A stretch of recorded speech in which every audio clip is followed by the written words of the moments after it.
So Kelly, are you a VHS guy? I've got a lot of them. Were you a fan of the format, or do you still stick with it when there's occasional like special editions released or anything like that? So I don't, I guess you didn't know what you were missing with the quality of VHS Yeah. until the other platforms started, the other formats started rolling out. But, uh, and so and I do have some, like my Army of Darkness VHS. Yeah. And I've got, kind of the box, what do you call it, a box set? Maybe it's a box set of The Stand. Okay. And so that was pretty cool. So I've got a couple ones that are interesting like that. Um, I don't have Monster Dog on VHS. So now, It's a shame. But yeah, so certainly not to experience it, but you go way back, early days of video recorders, camcorders, that were just slightly smaller than a TV camera. There's a decent amount of footage that's around there that's around that I am mostly trying to move off of VHS to other platforms. So long answer about I'm kind of sort of a VHS guy. Um, what about you and what types of VHS do you have? so I was a huge VHS guy. I've always been a big movie fan. Not quite to the degree that I'm into music, but always been a big movie fan and movie collector. And I had a pretty big selection of VHS tapes. And I was an early adopter of DVD. Not from so DVD was around a lot longer than I think most people realize at this point. DVDs were first introduced in I want to say '95. So when DVDs first came out, you could only play them on computers through DVD drives, and the drives were hundreds and hundreds of dollars, and the discs were really expensive. So I knew it existed, but it wasn't anything that I was going to access anytime soon. And then when the first home players came out, they kind of made a lot of the same, I'll say mistakes, and calm down when I say it, people, but a lot of the same mistakes that Laserdiscs made. I know there's a lot of Laserdisc fans out there. I love Laserdisc. I can't talk about it too much because it's a tough memory for me about what happened to a Laserdisc player, but so I can't get too deep into that. It'll just turn into the whole show. But they were making a lot of the mistakes Laserdisc made, where it was very expensive for DVD players. They were hundreds of dollars. The discs were still pretty expensive. They weren't widely available. But being a big movie fan and big movie collector, I did want to make the switch over to DVD from VHS because I did see a couple of them and saw the huge increase in quality. I was also a VCD owner at points. I don't know if you had any VCDs, Kelly. I did not. It was not a format that took off in the US, but it was really big in Asian markets, particularly China, I believe. VCDs were essentially super low quality CD-ROMs that had movies compressed to maybe just slightly above the Atari 2600 video format to fit onto a CD-ROM. I mean, they were bad quality, but being a big fan of foreign films, in some cases, it was the only way you could get certain films. So, like the Ringu movies, the original Ring movies from Japan, long before those are available on VHS or DVD here, VCD was the only way to get them. So, I'd buy these expensive import VCDs to get a lot of Japanese movies and things like that that looked terrible. It was paying a bunch of money for awful quality movies, but I at least technically got to watch the movies. So I was excited to switch over to DVD, but did not have the financial means to do that. I was in high school around this time, and a friend of mine worked at a department store, and they were having a big Black Friday sale. And I needed a new TV. My TV in my bedroom, which was a huge, like 13-inch or something like that, that weighed, I don't know, 90 pounds because it was a tube TV, was starting to go. And so I wanted to get a bigger, better TV for my bedroom. And I had saved up some money from working throughout the summer. I'd saved up some money and I really wanted a DVD player. And the store he was working at had some sort of Black Friday deal where they were going to have like 5 DVD players that were going to be, if you bought a TV, were like $100 or something like that. Which again, the average DVD player price at this time was like $300-400. So this was a ridiculous sale. But again, they only had like five. it was it was basically a lie on the ads. So he working at the store was like, listen, I know you're coming in to buy a TV. I'll put one of the DVD players to the side for you. So you'll definitely get one. But I still had to like fight my way through the store to get to him to get my stuff. And I had never gone Black Friday shopping before. So I had no idea what this was. Was going to be. And this isn't like Black Friday now where they're basically just open all week 24/7 and half the people buy stuff online anyway. This was like people lined up at midnight, standing in line for hours, dying of exposure in line. The lines are like a mile long, people fist fighting in the stores. I saw a woman punch an old lady in the face over something that they were fighting. It was insane. And people tried to warn me, and I did not listen to them. But I finally made it to my friend with my couple $100 that I had saved up for the TV and the $100 for the Blu-ray player. And I got them and I got out of there quickly, as quickly as I could before anybody assaulted me to get my DVD player. So I was an early adopter of it. But because this is pre PlayStation 2, so most people didn't have DVD players. For anyone who doesn't know, that's how most people got their first DVD players, was a PlayStation 2. DVD players were still very expensive, so the fact that PlayStation used DVDs, which behooved Sony to do that because they were a big investor in the format, they switched over to using DVD discs instead of CD-ROMs. And when they did that, essentially you got a DVD player and game system in one, and that's really what made the format take over. But you couldn't just go into a store and buy a DVD like you could once PlayStation 2 came out. Best Buy and things like that did not carry them whatsoever. They just had VHS tapes.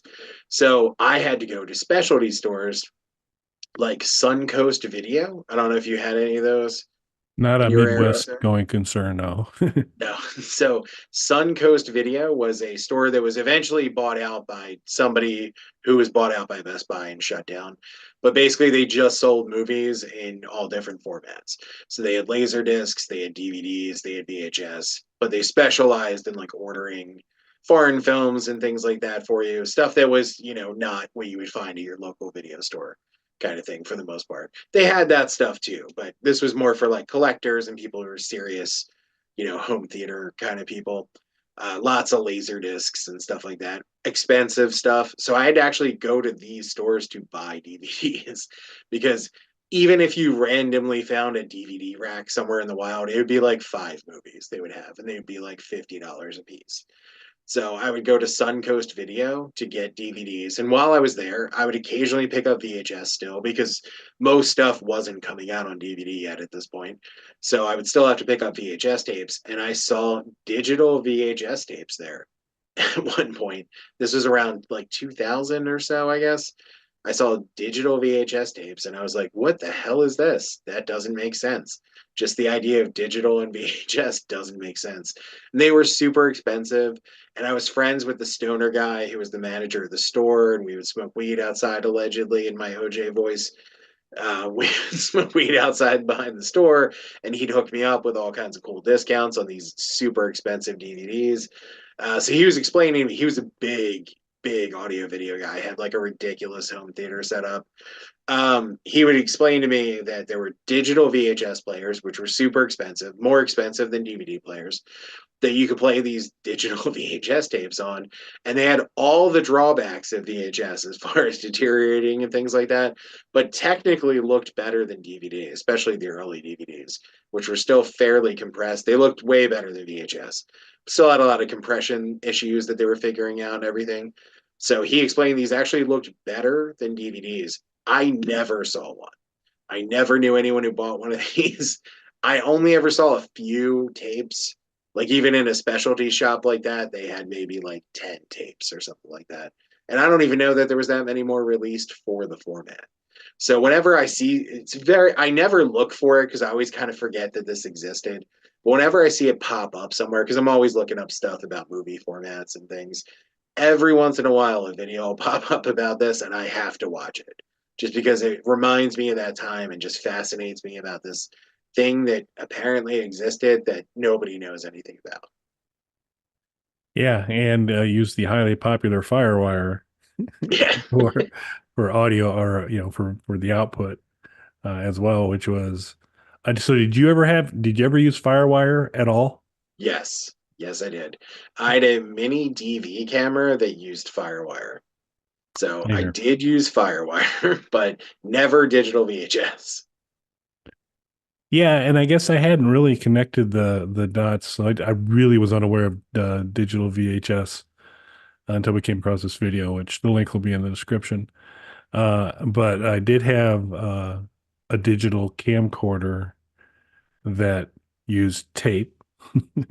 And I always was like, how can this be a digital and it uses tape? But you know, now my eyes are opened to to that. And I've got a couple, in terms of just vacation footage and all that kind of stuff. I have stuff on that VHS, VHS-C, VHS, mini CDs or mini DVDs rather.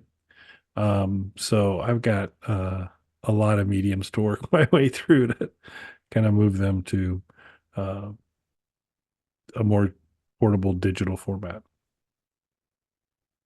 Digital VHS, maybe? Uh, no, because I don't want degradation, although Mike was nice enough to clean up and master some of my original band's work, which was sitting on cassette tapes that uh, are past their expiration date for degradation, but they basically held up. There's one place where the audio is messed up on it, where the tape basically got eaten a little bit, and that had that it didn't bounce back from that that part of it, but everything else sounds not too bad on it. But yeah, I just need to digitize and get it off a medium that's going to die. And then, I mean, it was interesting to see the quality was pretty amazing. So, and I was like, it's not going to be better than DVD, but yeah, it is. It's better than DVD, which makes it also better than Laserdisc. Um, so that's fascinating. But I'm a little spoiled now with the idea of fast forward to where you're actually viewing things, but more importantly, being able to kind of go to a menu and go, I'd like to go here, I'd like to go there, and not have it quite be the process it would be for a reel to reel tape. Yeah, well, so one of the things that digital VHS did have, and again, I never used one, so I never saw it in person or saw it work. It does technically have chapters in it, not in the same way that DVDs and Blu-rays do, where you can kind of skip around to, dozens of points in the film. But there is sort of chapter stops in the. I want to assume that it works, I guess, the same way that an 8-track would work, where you can kind of technically jump to a different piece of the tape. One Oh of the no. things that they pointed out, and again, I can't imagine it's very precise, but I guess it lets you jump ahead to a certain point. Um, One of the things that they pointed out, and what was really interesting about this particular video that I had never seen in anything about this before, is they did take a movie on VHS, on digital VHS, and on DVD and Blu-ray and show you the differences between them, which was pretty cool. Now you do have to, there is the big caveat, which they mentioned themselves, that obviously the VHS and the digital VHS are degraded. So they're going to not look as good as they did when they originally released, but still, you get an idea of how different these formats were from the digital formats that came later. And like to what Kelly said, like we didn't know how bad it was until we saw something else. Like VHS seemed great when I was younger, and that's all that I had. And like Laserdisc was cool and technically better, but what appealed to me about Laserdisc was more of the extra features and things like that that it started to introduce that were carried over for DVD.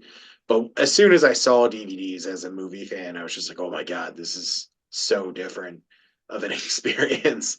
And I'm not like I'm not somebody who's like a super, video file kind of person who has to have the absolute highest end of everything. But it was just such a night and day difference from VHS to DVD, even the bad early DVDs. And just to be clear, too, DVDs and Blu-rays do degrade as well. They don't last forever. Plastic rots. In fact, it's a huge problem for people with big DVD collections right now. If you have Warner Brothers DVDs, and there's lots of videos about this, and people have been compiling lists and sharing them out as Google Drive documents. Many Warner Brothers DVDs now do not work. The discs are just dying off. Whatever one of the plants that Warner Brothers used was using, I don't know if it was cheaper plastic or the dyes that they were using on it, but they just degrade a lot faster. So now there's a fairly sizable list of Warner Brothers movies that if you have the DVD, it's not going to work anymore. So that sucks. But the plastic formats do degrade as well, just Yep. to be clear. Not the same way that VHS does, at the same speed that VHS does, but they do degrade. That happened a lot with Laserdisc as well. Laserdisc was a little bit different though. It would eventually degrade, but Laserdiscs used glue on them that would make them degrade a lot faster. They had something that people refer to as disc rot, where a lot of companies would take two laser discs and glue them together to make a double-sided disc. That's I don't know why. I'm not enough of a tech person to understand why it was done that way, but a lot of companies did this. The glue actually eats through the plastic over time. So those go first when it comes to laser discs. So there's a lot, like if you're laser disc collecting, there's a lot of easy to find resources of like, don't even buy movies from certain companies because they're not going to play. Like they just glued these discs together. Other ones just use cheaper materials, so their discs rotted quicker and things like that. So there's plenty of information out there about that, though. Which ones to just completely stay away from if you're collecting. And now, of course, with DVD, Warner Brothers, you want to stay away from. So, except for their Evil Bong DVDs, I heard those are amazing. Yeah. Well, they were burned on gold, weren't they? Yeah, it was burned on gold by tiny children in some country somewhere, which was good quality then. That's right. And maybe I wouldn't make those jokes if they were caught up on my royalties for Evil Bong, but they're not. So I'm happy to point out that there's a lot of Warner Brothers DVDs that don't work anymore. No skin off your nose. So Mike, would you like to take us out? You know what? I would. Okay. Thank you guys so much for watching this. We know you're going to want to see more of us, so you might as well like, subscribe. Why don't you leave some comments, especially if you had a digital VHS player? I would love to hear from somebody who used one of these. Like, what was it like? Was it that much better looking at? Because again, this video is really cool because I actually got to see it side by side in this video, but it is degraded. It has been many years since those tapes had come out. I would love to know from somebody who was there, brand new, unwrapped a tape that you bought at probably Suncoast or something, because I never saw one of those in another store. DVDs were eventually adopted everywhere until the format until physical media started to go away because of Warner Brothers. That's a whole other story though. But and again, if they paid me, maybe I wouldn't mention it. But I would love to hear from somebody who was actually there, who used it at that time. Like how great did it look? Did you have a DVD player and a Laserdisc player to compare these things to? Of course, it's not going to compare to HD DVD and Blu-ray, which came after it, and now of course 4K. But it seems like a really interesting thing. If you guys had any kind of weird formats that you were into, especially if it was VCD, because I feel your pain on that. We'd love to hear about that. And honestly, the best way to show that you're into the show and to keep it going, other than subscribe, if you're able to, you guys should check out the merch store. Maybe pick up a few T-shirts. You're pretty much naked without them. Even if you're wearing other clothes, it's like the Emperor's new clothes. People can see right through those. Have some shame and some decency and wear a proper T-shirt that you bought from our store. And I'm just going to let you guys on a secret here. Free with your free subscription, you're going to get Hard No, the world's shortest podcast. It's less than a minute long, as Kelly pointed out, but it's so hard. You're not going to say Okay, I think I'm going to go back to doing the outros. no. Yeah, Which part were you not on board for? all of it. No, I mean there was the typical lack of focus where there was, the mid tangent and yeah, the Trumpian jump to and now this and then of course I'm not going to bring I'm not I was about to say at least you didn't bring up, but that would be a bad thing to do. Are you talking about the beat off, Yeah, Kelly? yeah, I was. Yeah, I figured that was. Yeah, this is a mistake, but I'll try and make less mistakes on future shows, folks. So hope you'll come back and watch them. And we thank you for watching.